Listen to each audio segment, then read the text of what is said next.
कौन ऐसा सरकार का हिम्मत और हैसियत हो गया है कि इस देश के मुसलमानों से एनआरसी और सीए लागू करके उनसे सर्टिफिकेट मांगा जा रहा है। अच्छा। ये कहीं ना कहीं देश के लिए और इस देश के मुसलमानों के लिए खिलाफ है। इस पे हम लोग पुरजोर विरोध करते हैं। मोदी जी तो ये तो नहीं कर रहे हैं कि जो भारत के मुसलमान है उसको यहाँ से भगाया जा रहा है। उनका तो ये कहना है कि सीए का मतलब है कि लोगों को अधिकार दिया जा रहा है। जो लोग 2014 से सीए का मतलब है कि जो लोग बांग्लादेश हो गया, पाकिस्तान हो गया, जो लोग वहाँ से प्रताड़ित होकर अल्पसंख्यक लोग आते हैं, हिंदू हो गया, सिख हो गया, ईसाई हो गया, उन लोगों को इसके सीए के माध्यम से नागरिकता दी जा रही है। मुस्लिम की इसमें तो कोई है नहीं। देखिए पत्रकार महोदय, भारतीय जनता पार्टी के लोग आगामी लोकसभा चुनाव को लेकर ये लोग ऐसे लोगों को हार का डर सता रहा है। ये लोग जाएगा। बाकी हमारे बीच अभी कांग्रेस के प्रवक्ता अजमेर भाई है, इनसे ही जानने का प्रयास करेंगे कि सीए का क्या मतलब है और एनआरसी का क्या मतलब है। अभी जो विपक्षी दल के जो भी पार्टी है अभी पुरजोर इस पर विरोध कर रहे हैं कि सीए भारत में लागू नहीं होना चाहिए और एनआरसी भी भारत में नहीं लागू होना चाहिए। इससे कहीं न कहीं भारत के जो मुस्लिम है उनके मन में कहीं न कहीं एक डर सा बैठा हुआ है, लेकिन ऐसा हमारे अनुमान से कुछ है नहीं। चलिए विशेष में अजमेर भाई से ही जानने का प्रयास करते हैं। सबसे पहले आपको हमारे चैनल में बहुत बहुत स्वागत है। सबसे पहले आपके न्यूज चैनल के माध्यम से जितने भी दर्शक हैं उनको मेरा नमस्कार, आदाब, सलाम, सत श्री अकाल। अच्छा, हम ये जानना चाहते हैं आप लोग इस तरह जो विरोध कर रहे हैं सीए को लेकर और एनआरसी को लेकर, क्यों विरोध कर रहे हैं? देखिए पत्रकार महोदय, 2019 के लोकसभा चुनाव के बाद इस देश में भारतीय जनता पार्टी और इस देश के केंद्रीय गृह मंत्री अमित शाह जी ने सीए और एनआरसी और एनपीआर लाने का मतलब लोकसभा सदन में वो पारित करने वाले थे। उस समय यानी इस देश में जो अल्पसंख्यक मुस्लिम समुदाय के लोग रहते हैं उनसे ये लोग सीए, एनपीआर और एनआरसी के माध्यम से उनसे सर्टिफिकेट यानी मांगने का प्रयास किया जा रहा है। यानी उनसे यह सबूत मांगने का प्रयास किया जा रहा है कि आप इस देश के निवासी हैं या नहीं। आज हमारा देश 1947 के समय 15 अगस्त 1947 के समय जब आज़ाद हो रहा था, उस समय इस देश के महान व्यक्ति, महान पुरुष के साथ, महात्मा गांधी जी के साथ, क्या हमारे इस देश के महापुरुष महात्मा गांधी जी के साथ हमारे मुस्लिम समुदाय के लोग युद्ध में साथ थे कि नहीं? अंग्रेजों के लिए लड़ाई लड़ने का काम किया कि नहीं? अंग्रेजों को यहाँ से भगाने का काम किया कि नहीं? आज कौन ऐसा लोग, कौन ऐसा व्यक्ति, कौन ऐसा सरकार का हिम्मत और हैसियत हो गया है कि इस देश के मुसलमानों से एनआरसी और सीए लागू करके उनसे सर्टिफिकेट मांगा जा रहा है। अच्छा। ये कहीं ना कहीं देश के लिए और इस देश के मुसलमानों के लिए खिलाफ है। इस पे हम लोग पुरजोर विरोध करते हैं। अच्छा, मोदी जी तो ये तो नहीं कर रहे हैं कि जो भारत के मुसलमान है उसको यहाँ से भगाया जा रहा है। उनका तो ये कहना है कि सीए का मतलब है कि लोगों को अधिकार दिया जा रहा है। जो लोग 2014 से सीए का मतलब है कि जो लोग बांग्लादेश हो गया, पाकिस्तान हो गया, जो लोग वहाँ से प्रताड़ित होकर अल्पसंख्यक लोग आते हैं, हिंदू हो गया, सिख हो गया, ईसाई हो गया, उन लोगों को इसके सीए के माध्यम से नागरिकता दी जा रही है। मुस्लिम की इसमें तो कोई है नहीं। देखिए पत्रकार महोदय, भारतीय जनता पार्टी के लोग आगामी लोकसभा चुनाव को लेकर ये लोग ऐसे लोगों को हार का डर सता रहा है। ये लोग पिछले 10 वर्षों में जो अपना वादा किए थे उस वादे को तो पूरा कर नहीं पाए हैं। देश की जनता इस बार महंगाई, बेरोजगारी, बलात्कारी, अत्याचारी से त्रस्त है। इसीलिए ये लोग आगामी चुनाव के लिए ये लोग को डर सता रहा है और ये लोग डर के मारे इस तरह का कानून लाया जा रहा है और इस देश के देशवासियों को और इस देश के मुसलमान वासियों के लिए ये लोग गुमराह कर रहे हैं। ऐसे कानून को हम लोग विरोध कर रहे हैं और ये लोग जब कर रहे हैं कि हम लोग उस सब का इस देश में जो लोग बाहर से आए हैं उनको हम जांच करेंगे और जांच करने के बाद जो लोग घुसपैठी है उनको हम फिर से बाहर का रास्ता दिखाएंगे और जो यहाँ का निवासी है वो लोग यहाँ के रहेंगे। अच्छा, आप ये बताइए, अगर आप चाहते हैं कि अगर हमारे देश के कोई अन्य लोग, कोई भी कंट्री, किसी भी कंट्री लोग अगर घुसपैठी करके यहाँ पे आ गए तो क्या उनको यहाँ पे रहने का अधिकार है? निश्चित रूप से ये हम नहीं, हम जैसे लाखों करोड़ों इस देश में जितने भी मुस्लिम समुदाय के लोग हैं सब चाहते हैं कि इस देश में जो भी लोग रहते हैं सबका अपना हक और अधिकार है रहने के लिए, जीने के लिए, मरने के लिए, कमाने के लिए, अपना बिजनेस, धंधा, इबादत, पूजा अर्चना सब कुछ करने के लिए। लेकिन अगर उनको शक है तो वो अपना, उनको जहाँ पे, जिस राज्य में, जिस देश में, जिस प्रदेश में उनको अगर शक लग रहा है कि आखिर इस तरह से ऐसा हो सकता है कि बाहर से कुछ लोग आकर के यहाँ पर रह रहे हैं घुसपैठी के माध्यम से, तो वैसे लोगों को ये लोग जांच करें और वैसे लोगों को सर्टिफिकेट बांटे या भगाए, वो उनका मसला है। लेकिन हम लोग इस देश के वासी हैं, हम लोग का नागरिकता आज आप लोग मांग रहे हैं। अरे भारतीय जनता पार्टी के लोगों और भाजपाइयों और मोदी जी और अमित शाह जी, हमारा नागरिकता देखना है तो दिल्ली के लाल किला से पूछिए। हमारा नागरिकता देखना चाहते हैं तो उत्तर प्रदेश के आगरा में जो ताजमहल बनी हुई है वहां जाके देखिए। हमारी नागरिकता आप देखना चाहते हैं कि हमारा देश का दिल दिल्ली में जो कुतुब मीनार बनी हुई है वहां जाके देखिए।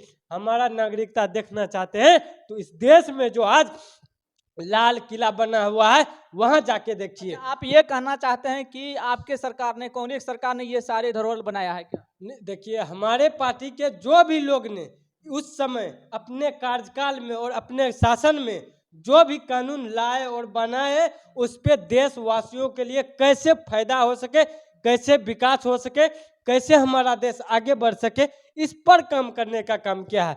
भारतीय जनता पार्टी के लोगों को कुछ मुद्दा बचा ही नहीं है। ये जो दावा कर रहे हैं, ये जो बयानबाजी कर रहे हैं कि भाई 400 के पार 400 के पार, 400 का पार होगा भारतीय जनता पार्टी के लोगों को सरकार में आने के बाद। 400 पार होगा क्या? पेट्रोल 400 के पार, डीजल 400 के पार, और दाल 400 के पार, और दूध 400 के पार। ये इनका बयान आपका है। कहना है कि राशन 400 का पार होगा क्या? निश्चित रूप अच्छा, से। ये बताइए। ये जो करें कि ये 400 का पार, ये सब जुमला है। अच्छा, हम इस मुद्दा पर भी बात करेंगे। पहले हम इस मुद्दा पर क्लियर कर लेते यह हैं मुद्दा कि सुनिए जी, पत्रकार महोदय, आप जिस भी मुद्दे पे सुनिए, बात सुनिए। करना चाह रहे हैं, हाँ। यह मुद्दा जो लाया जा रहा है CAA, NRC, NPR, ये करें कि अभी CAA हम लोग लागू किए हैं, इसके बाद NRC लाएंगे, NPR लाएंगे। अच्छा, हमारे भारत के गृह मंत्री अमित शाह जी ने पूरे दावा ठोक के कह रहे हैं कि पूरे भारत में NRC लागू होगा और इसे कोई ठुकरा नहीं सकता। देखिए, जिसकी लाठी उसकी भैंस।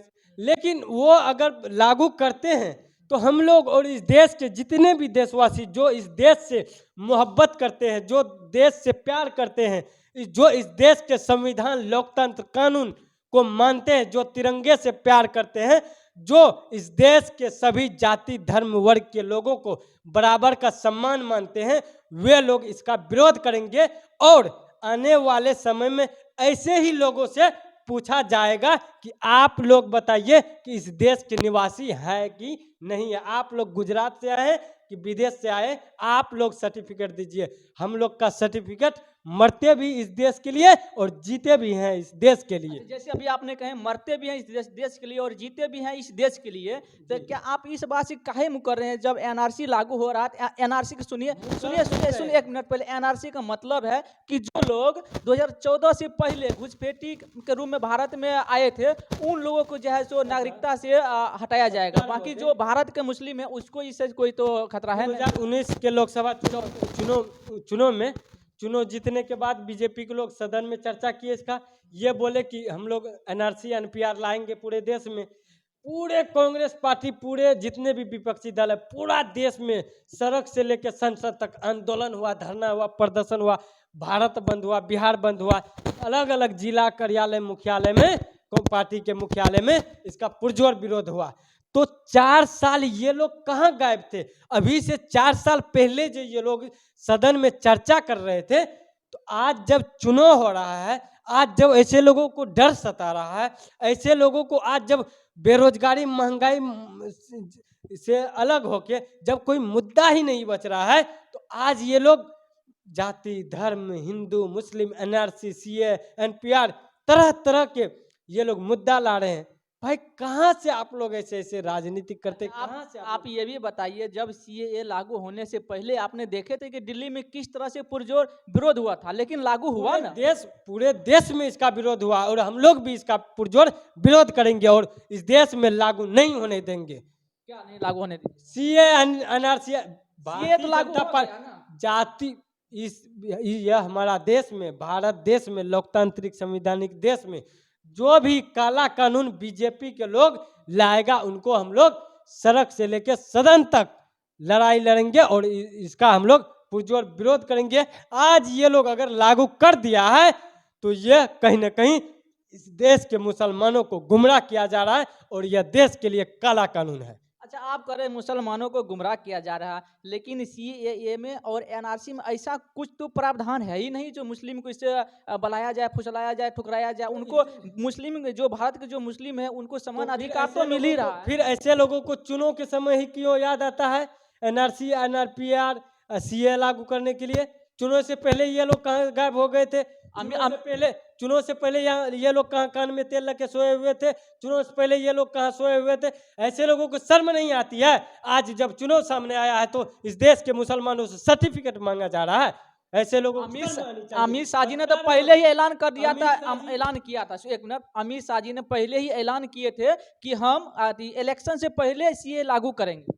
देखिए, बीजेपी के लोग हो या अमित शाह जी हो, जो भी भाजपा के लोग हैं, सबको कहीं ना कहीं इस देश के लोगों से डर हो गया है कि 2024 में हमने जो देश के जनता, देश के युवा, देश के महिला, देश के अल्पसंख्यक, देश के किसानों से वादा किया था, उस वादे पे तो हमने कुछ काम नहीं करने का काम किया। उसी के विरोध में सभी लोग हम लोगों को मुंह तोड़ जवाब देगी।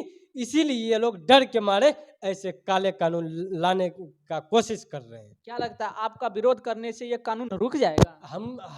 हम जैसे लाखों करोड़ों लोग इस कानून का विरोध करते हैं और ये लोग जो कानून ला करके इस देश के मुसलमानों से खास करके टारगेट किया जा रहा है, इस देश के मुसलमान आने वाले समय में मुंहतोड़ जवाब देंगे और हम लोग अन्य बदलते सरकार में ही ऐसे कानूनों को खारिज करेंगे। जैसे इस देश के लोकप्रिय नेता एआईएम के राष्ट्रीय अध्यक्ष ओवैसी जी ने भरे सदन में यह बिल को फाड़ने का काम किया था, वैसे ही हम लोग कांग्रेस पार्टी की सरकार में आने के बाद ऐसे काले कानून को फाड़ने का काम करेंगे और पूरा पुरजोर विरोध करेंगे। तो दोस्तों, अभी हम लोग बातचीत कर रहे थे अजमेर भाई के साथ, ये भी कांग्रेस के प्रवक्ता हैं, और हम लोग अभी बातचीत कर रहे थे सीएए और एनआरसी को लेकर। बाकी आप लोग सीएए के बारे में क्या सोचते हैं और एनआरसी के बारे में क्या सोचते हैं, अपना प्रतिक्रिया कमेंट बॉक्स में जरूर दीजिएगा। इस वीडियो को ज़्यादा से ज़्यादा शेयर कीजिएगा। वीडियो देखने के लिए बहुत बहुत धन्यवाद। जय हिंद, जय भारत।